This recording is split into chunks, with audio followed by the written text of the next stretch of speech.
What's up, guys? Welcome back to the channel. I'm back at Modern Mazda here today. I am here with the 2022 Mazda 3. New for this year, we have the Carbon Edition trim. Now, this trim was offered in some of the other models in the Mazda lineup last year, but it was not offered in the Mazda 3. If you want a more in-depth overview of what the whole Mazda 3 lineup looks like, you can check out my video from last year. I have a 2021 Mazda 3 Premium hatchback. That one was the manual, and in that video I kind of go through the whole lineup and the different options. Now for this one, I am mostly going to focus on the Carbon Edition, as I mentioned, but I did also reach out to some current owners of the 4th gen Mazda 3 to kind of get an idea of what their favorite features are, what their gripes are. Make sure to stay tuned for that. It is quite windy outside, so we're going to be doing most of the talking from in here. So starting off, this Carbon Edition has a price tag of $26,400 in the sedan version. It is $27,400 if you are looking at the hatchback version. Carbon Edition is offered in both the sedan and the hatchback. Starting from the exterior, you see we've got this polymetal gray color. This is the only option for the Carbon Edition. You can only get this color. It's a really nice, classy looking color though. And I really like the look of this car in general. We've got a 107-inch wheelbase here. This Carbon Edition has these black wheels, these gloss black wheels. These are 18s. That's similar to the rest of the lineup, unless you're at the bottom two trims, then you're on the 16s. But these are wrapped in all-season tires, and that is standard. We do have these mirrors here with the integrated turn signals. These are heated. Not only that, but they tilt when you go into reverse. And you do have blind spot monitoring with rear cross traffic alert. I always highly recommend that, especially if you're pulling in and out of parking lots a lot, doing the daycare drop off, grocery runs, whatever it is. That rear cross traffic alert is very helpful in the blind spot monitoring, especially if you're in the hatchback. It's got that blind spot with the pillar over there. So that blind spot monitoring is definitely a big plus, especially in that hatchback. And we've got the black mirror caps here because this is the Carbon Edition. Looking up top, we do have a moonroof. Coming around to the front, we've got the LED lights here. These are the standard LEDs. There is a signature LED option, not on the Carbon Edition, but it's nice that you still get LED headlights, you still get LED daytime running lights. These do have auto on off as well. And you've got some gloss black here on the front grille, nice chrome trim around it. Nice look for sure. And around back, we've got LED tail lights as well. Again, LEDs all across the board. Got the dual exhaust here. Pop the trunk real quick. 13.1 cubic feet of space. That is 20 cubic feet of space if you're in the hatchback. All right, let's jump into the back seat real quick. Jumping back into the back seats here, we do have this nice red leather here. This is the only interior option for the Carbon Edition, but I am not mad about it. It's very, very nice, very soft, very comfortable. It looks super classy. I like a lot of manufacturers are moving towards these putting these red interiors in their luxury style cars. And you definitely feel like it's premium. It's a really nice, classy look to it. Now we're looking at 35.1 inches of space back here. A lot of people have complained about the back seat space here. It is a compact. It's about on par with the Corolla. It's a little bit smaller than the Civic, but actually about on par with the new Civic hatchback. And the front seat is set to me at 5'7". So I've got plenty of space. If you're tall, you have a tall family, you're over 6 feet and you have someone in the back seat that's over 6 feet, you might have some problems. But for me, this is perfectly fine in the compact segment. Again, it seems like this is actually pretty decent. Plus there's this big cutout here, which is kind of nice. So your knees have even more space to kind of push up towards this seat. No vents back here, no heated seats back here, unfortunately, even in the other trim levels. All right, up here in the front, again, we've got these nice red leather seats. They're bolstered really nicely. They fit me well. These are 8-way power adjustable seats with lumbar support. We do have a leather-wrapped steering wheel, leather-wrapped shift knob in this one. Looking around, we do have some really nice soft touch points here. And again, really classy look with this black and red all around. We do have the infotainment is set up here. Nice big screen. This one is not a touchscreen, just like the rest of the Mazda lineup.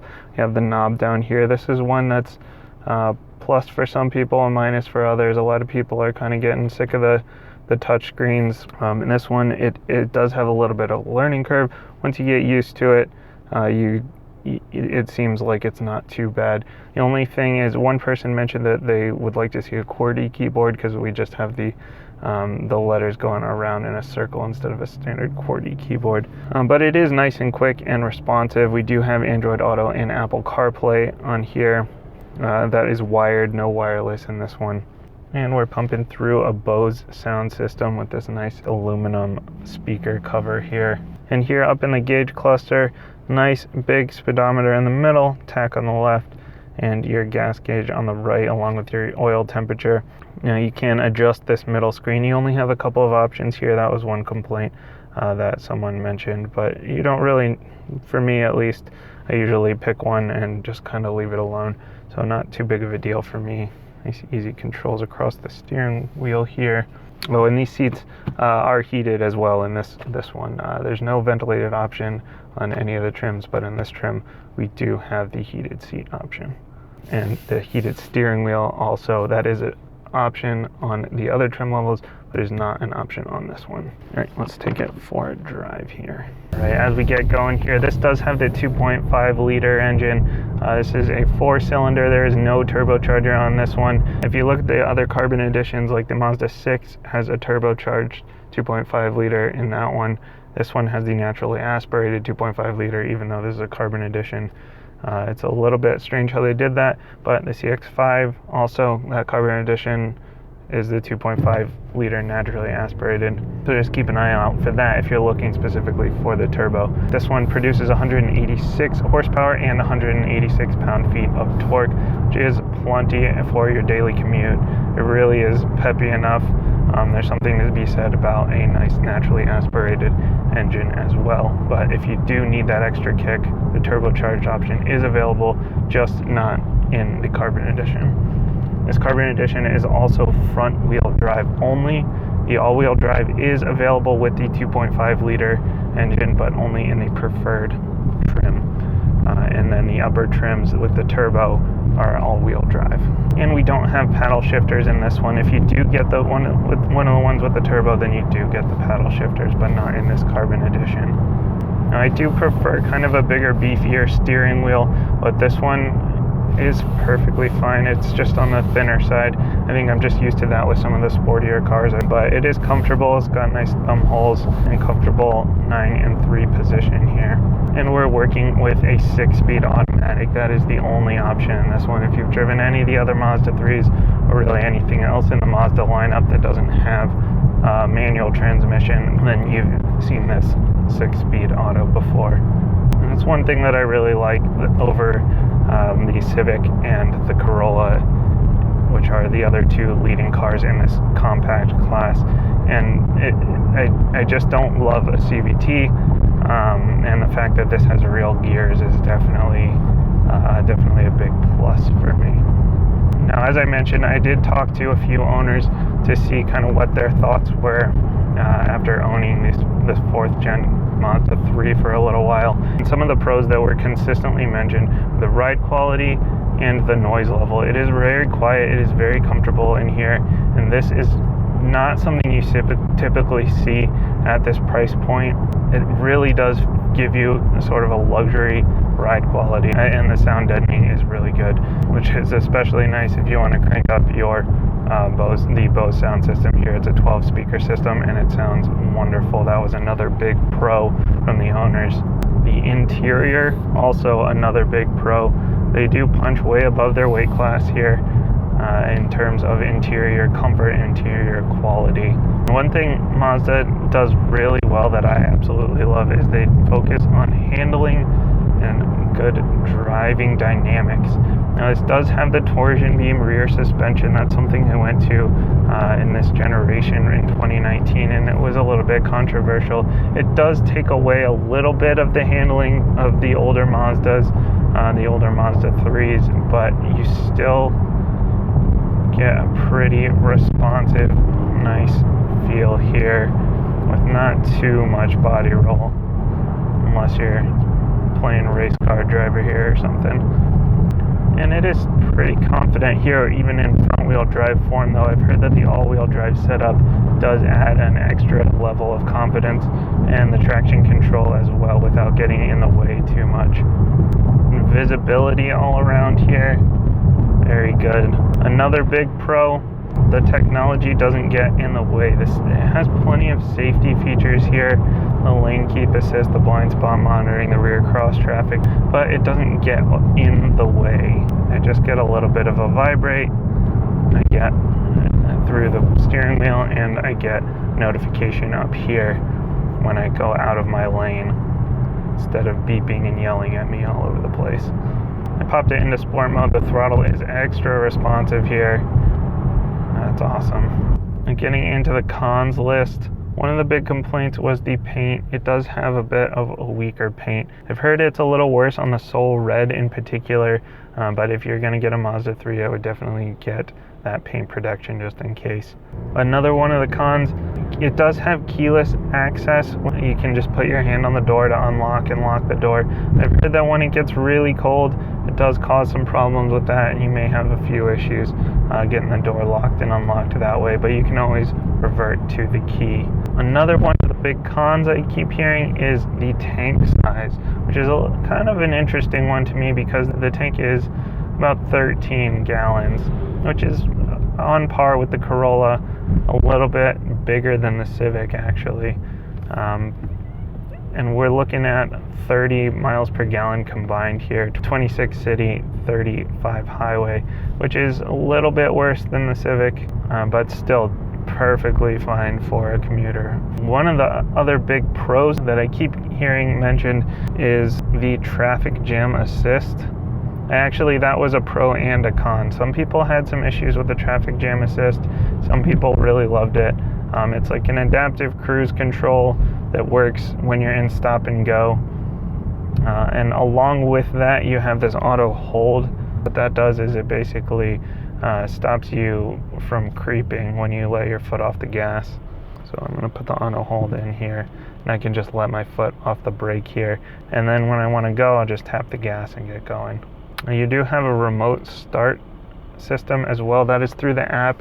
You do get an app subscription when you buy this car. I believe it's a 3-year subscription.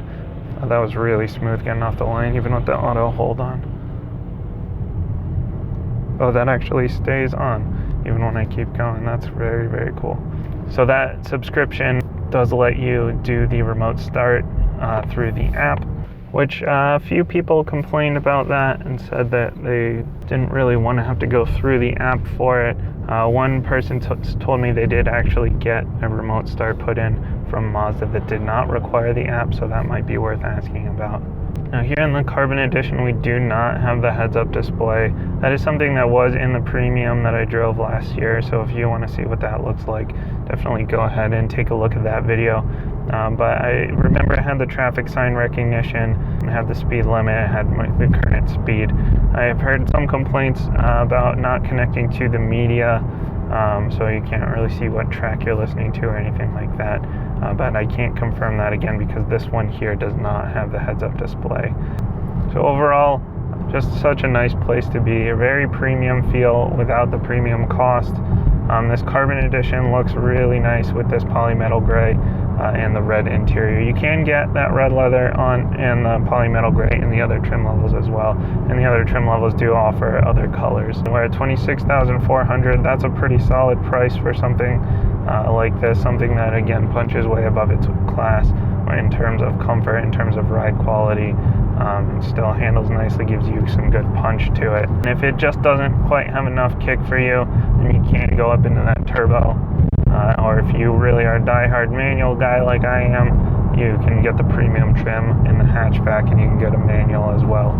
You know, I've always had a soft spot for the Mazda 3 since it was my first new car that I bought. It was a 2012 Mazda 3, and now we're here in 2022. It's a very different car, but it's gone up class a lot. If you own one of these and I missed any of your pros and cons, let me know in the comments down below.